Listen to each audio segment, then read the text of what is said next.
What's up, everyone? Welcome to the video.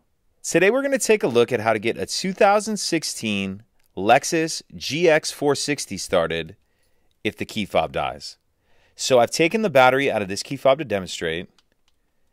As you can see, none of the buttons are working. If I try to start the vehicle as I normally would, I'm going to get a message on the dash saying key not detected. So what we need to do in order to get the vehicle started is we're going to come over here, and without pressing the brake, I'm going to press the stop-start button one time. Then I'm going to take my key fob and just hold it up to the stop-start button, and you'll hear a little bit of a beep, and now we should be able to start it as normal.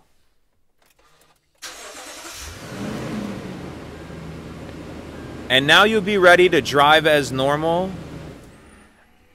and you'll just need to replace the battery in your key fob as soon as you can. If you could take a second to like and subscribe, it helps us out, and I'd appreciate it. Thank you.